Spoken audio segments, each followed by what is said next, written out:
வணக்கம் எல்லாருக்கும். நான் இன்றைக்கு உங்களுக்கு ஆரோக்கியமான ஒரு மசாலா டீ செய்து காட்ட போகிறேன். வாங்க அதை எப்படி செய்கிறேன்ட்டு இப்போ பார்க்கலாம். 60 கிராம் வேர்க்கம்பு, 40 கிராம் மிளகு, 25 கிராம் ஏலக்காய், 25 கிராம் கருவாப்பட்டை, 5 கிராம் கராம்பு, 2 கிராம் ஜாதிக்காய். மசாலா பவுடர் ரெடி பண்ணணும். மசாலா டீக்கு போடுற ஒரு பவுடர் நான் ரெடி பண்ண போகிறேன். அதுக்கு நான் வேர்க்கம்புண்டா இஞ்சி காஞ்சது, அதை சுக்குன்னு சொல்லுவீங்க. அது 60 கிராம் எடுத்துருக்கிறேன். 40 கிராம் மிளகு எடுத்து வச்சுருக்கிறேன். கருவாப்பட்டை 25 கிராம், 25 கிராம் ஏலக்காய், 5 கிராம் கராம்பு, ஒரு பாதி ஜாதிக்காய், ஒரு 2 கிராம் ஜாதிக்காய் எடுத்து வச்சுருக்கிறேன். இதை இப்போ நாங்கள் முதல் பொடி பண்ணிவிட்டு பேருந்து மசாலா டீ இப்போ எப்படி செய்கிறேன்னு பார்க்கலாம் வாங்கும்.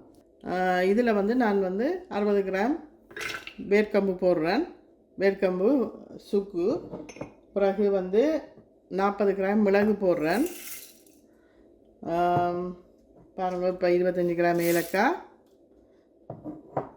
இப்போ 25 கிராம் கருவாப்பட்டை, 5 கிராம் கராம்பு, ஒரு பாதி ஜாதிக்காய். இது இவ்வளோத்தையும் போட்டு இப்போ நாங்கள் பொடி பண்ண போகிறோம். மினி மில்லில் தான் இப்போ நான் கிரைண்ட் பண்ண போகிறேன். சுக்கெல்லாம் கொஞ்சம் நார்மலான கிரைண்டரில் நீங்கள் அடிக்க முடியாது. நான் ஆல்ரெடி சுக்கு இஞ்சியை நல்ல வடிவாக காஞ்ச இஞ்சின்றபடியாக அதை அரைக்கிறது கஷ்டமாக இருக்கும். சின்ன சின்னதாக வெட்டி வச்சுருக்கிறேன். இப்போ நான் இதை போட்டு இப்போ இதில் அரைக்க போகிறேன். இப்போ பாருங்கள், இதெல்லாம் சேர்த்தாச்சு. இப்போ நாங்கள் இதை அரைப்போம்.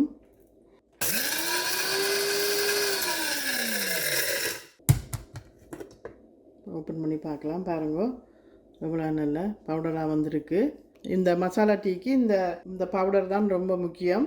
இதில் பார்த்திங்கன்னா எல்லாமே பாருங்கள் எவ்வளோ ஆரோக்கியமான பொருட்கள் எல்லாம் இருக்குது. இதில் பட்டை இதிலெல்லாம் உடம்புக்கு ரொம்ப நல்லது. இதை நீங்கள் விடிய காலையில் இந்த மசாலா டீ குடிச்சிங்கன்னா உங்களுக்கு அவ்வளோ புத்துணர்ச்சியாக இருக்கும்.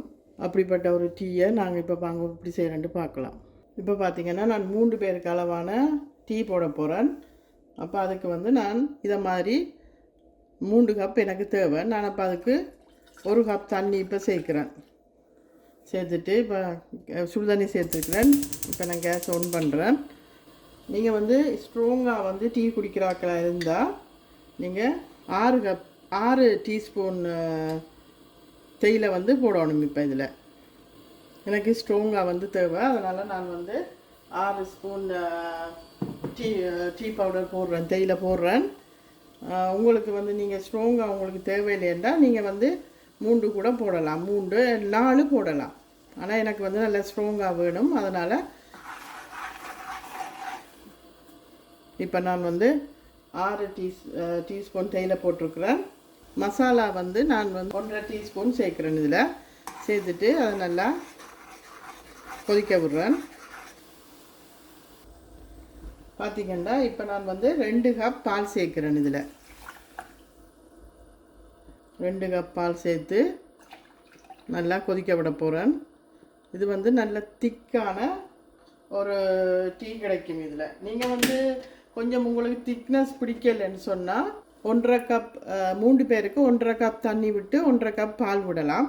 எனக்கு கொஞ்சம் திக்காக இருக்கணும். அதனால் நான் 1 கப் தண்ணியும் 2 கப் பாலும் சேர்க்குறேன். உங்களுக்கு என்ன டேஸ்ட் பிடிக்குமோ அதுக்கேற்ற மாதிரி நீங்கள் தண்ணியையும் பாலையும் சேர்த்துக்கொள்ளுங்க. இப்போ பாருங்கள்,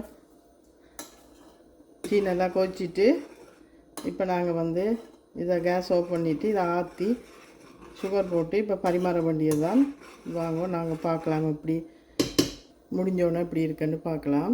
இப்போ பாருங்கள், சுட சுட மசாலா டீ ரெடி ஆகிட்டு இப்போ பாருங்க எவ்வளவு ஸ்ட்ராங்காக இருக்குது. இப்போ இதுக்கு நான் சுகர் போட்டு நானும் குடிக்க போகிறேன். நீங்களும் இதை மாதிரி செஞ்சு காலையில் குடிச்சிங்கன்னா நல்ல புத்துணர்ச்சியாக இருக்கும். நீங்களும் இதை மாதிரி செஞ்சு பாருங்கள். மறக்காமல் இந்த சேனலை சப்ஸ்கிரைப் பண்ணுங்க, எனக்கு சப்போர்ட் பண்ணுங்க. தேங்க்ஸ் ஃபார் வாட்சிங்.